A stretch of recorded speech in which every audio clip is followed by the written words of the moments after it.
It's incredible how fascinating nature continues to be. As it switched sides, you can see that it kept moving right down the nectar line while trying to collect as much of the sweet.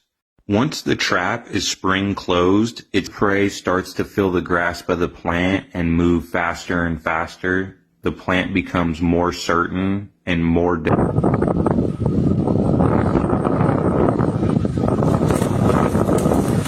Oh my God!